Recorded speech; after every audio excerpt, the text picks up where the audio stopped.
Welcome back, dear listeners. And today we have a very special guest.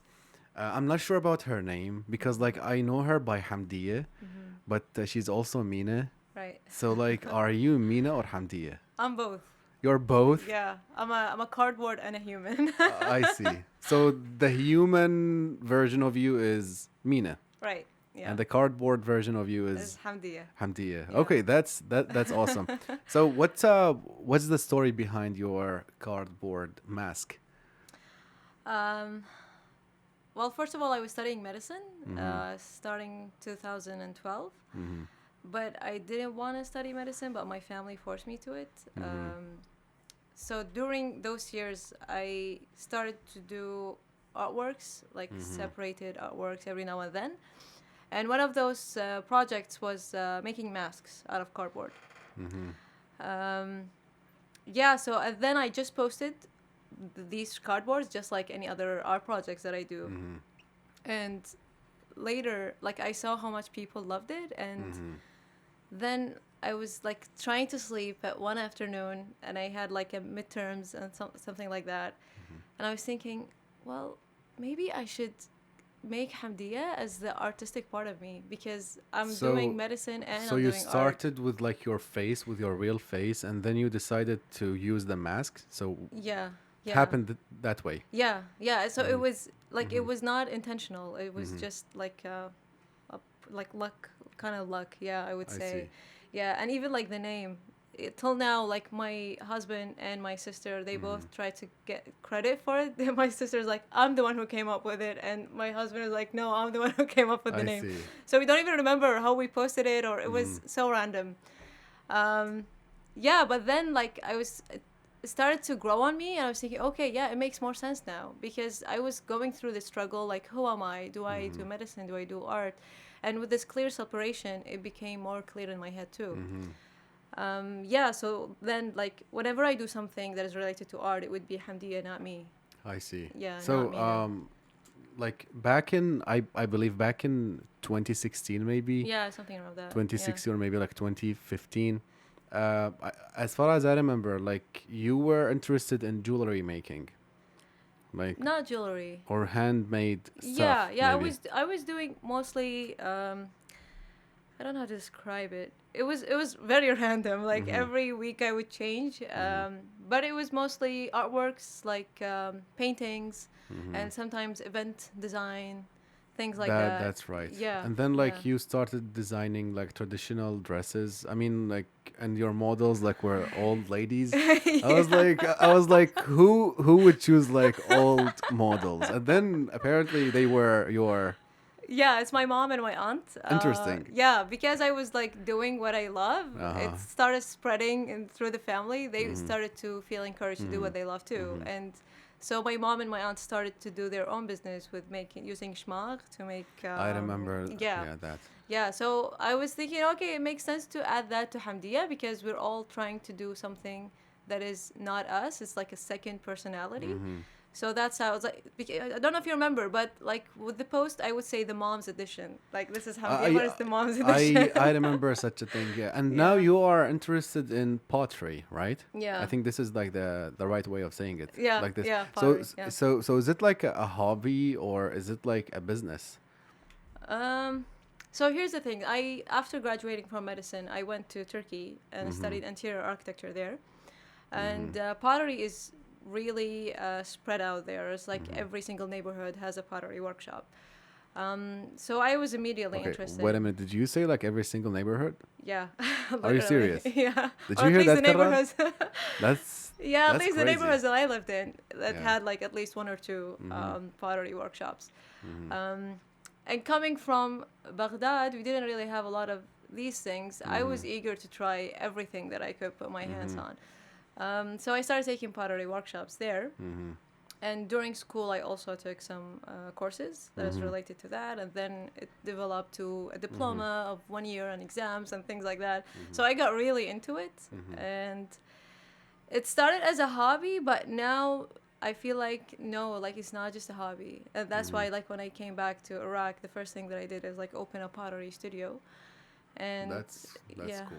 And Yeah. by the way, sorry, I mean I hate to interrupt, but as a regular guy, I don't see the connection between medicine and art. So, Yeah. what exactly happened there? Yeah, like medicine was, it was not supposed to be there in the first place. Like it was, I consider it as like 6 years that were like, I paused life for 6 years and then I resumed later on. But it's tough. I mean, like, taking all those courses and all. I mean, how did you pass them? Although I you didn't didn't even like. pass. Like I was one of the top 10 students in medicine too. Yeah, I mean that makes you special, right? I mean. I think I'm a good student in general. Like I always tell my family, like if there's a job to be a full-time student, I would take that. Like I like studying. I don't mind doing that. Nice. And I also like learning. And medicine is interesting. It's not something is. that I hate. It's just something that I don't love.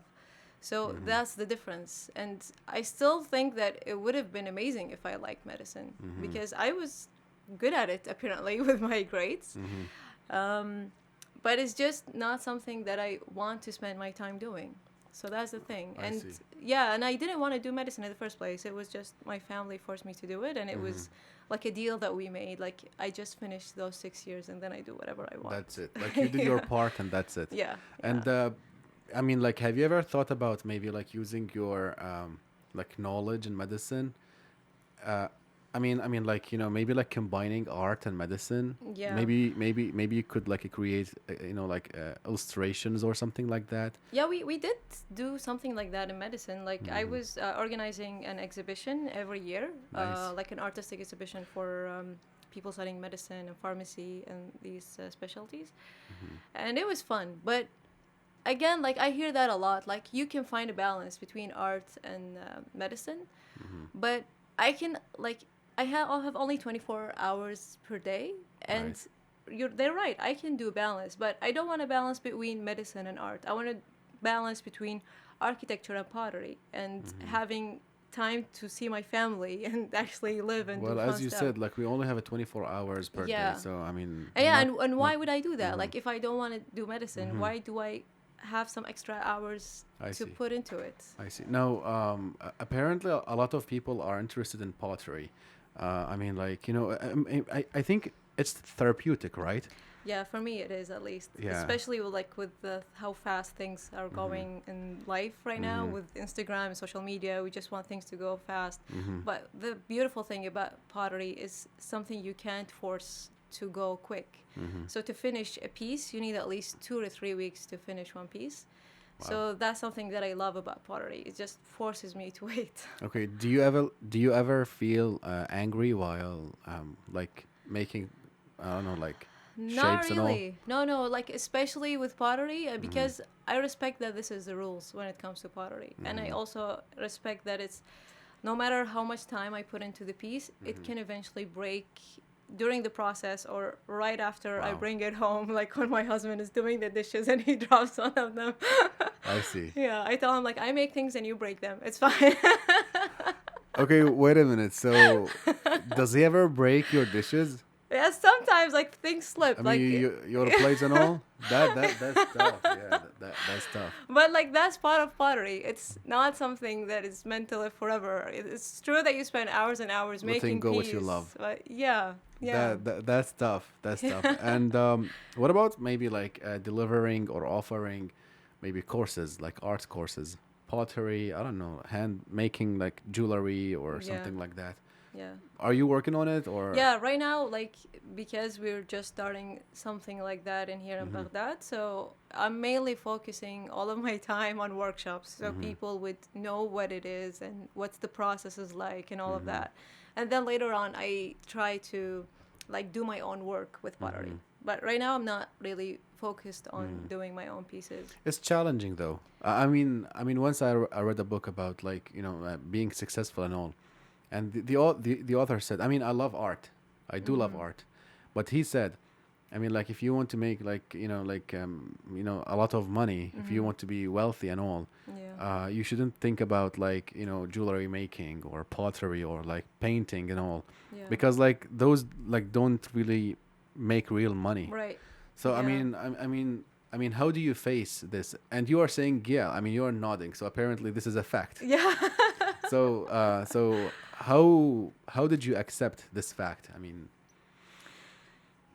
Yeah, I'm still not fully accepting it. I'm still trying to grasp what does it mean to make money, because I've been like throughout the past years I've been just studying. Mm-hmm. I'm almost 30 now, and I've Mm-hmm. because 6 years of medicine, then 4 years of interior architecture, and then a year of ceramics and all of that. I So see. I've been studying for a very long Mm-hmm. time, and just right now I'm starting to think of how to make money, and it's very confusing how Mm-hmm. like some things that can make you lots of money that doesn't really make sense, I know, but right? on the other hand, like as like a physical object does not bring you as much.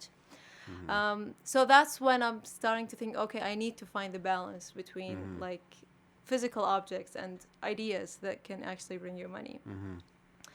I'm still trying to figure this out. I Yeah. see. I Yeah. feel you, by the way, because like I teach, and I do believe that good teachers like teach not because like not because of the pay. I mean, it isn't worth it, but they Mhm. do it out of love. Yeah. I mean, Yeah. yeah.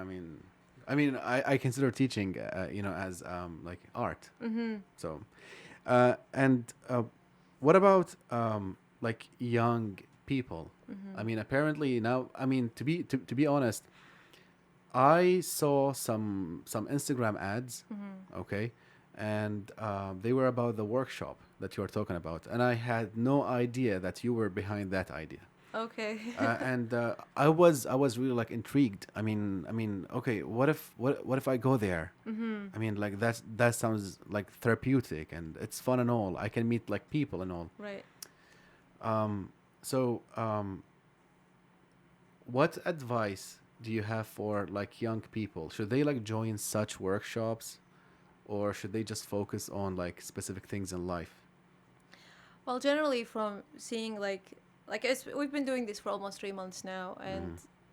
I've been noticing how impatient the younger generations are. Mm-hmm. So like there's a specific age range. Mm-hmm. If you're at that stage, you don't really have the patience to do the pots or Mm-hmm. whatever project you're working on.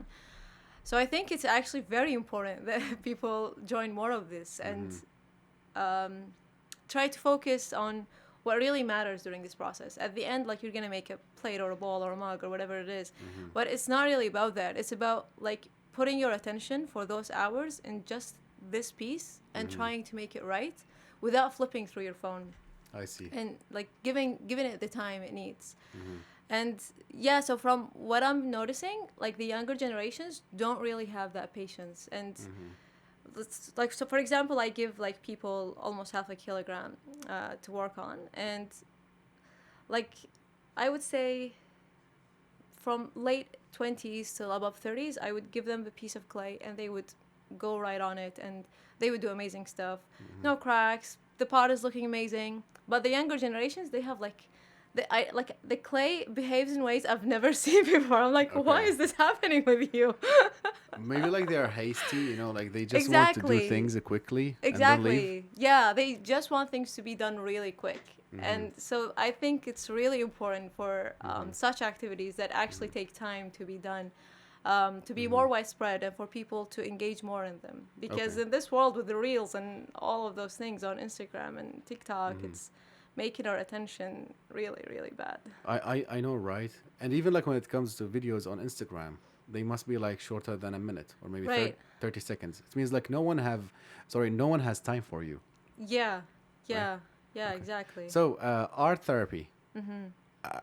I do believe that it's getting more and more popular. Right. Yeah. I mean, a good example would be your workshop. yeah. Another good example would be بالتركيب, if you've heard of. Right, yeah, they do art therapy workshops too. Uh, Right. so what's the science behind this? I mean, and can I do therapeutic activities at home without like Yeah, attending such classes? I personally try to really avoid mentioning the word therapy when it Mm-hmm. comes to my classes, Mm-hmm. because it's like I didn't study psychiatry or something Mm-hmm. like that. I did take like courses for a year during medicine, Mm-hmm. when I was doing medicine. But I don't think it qualifies me to say that these classes are for therapy, because I personally think whatever you do that you put your attention to it will be therapeutic. For example, my mom enjoys cleaning the house, and that's therapy for her.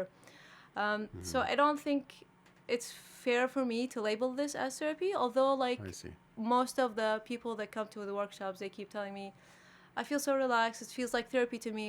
But I personally wouldn't go and say, come, it's going to be therapy for you. I see. Yeah. That's awesome. Well, mina/Hamdiya, thank you so much for this amazing interview. Thank you for having me. It's a pleasure.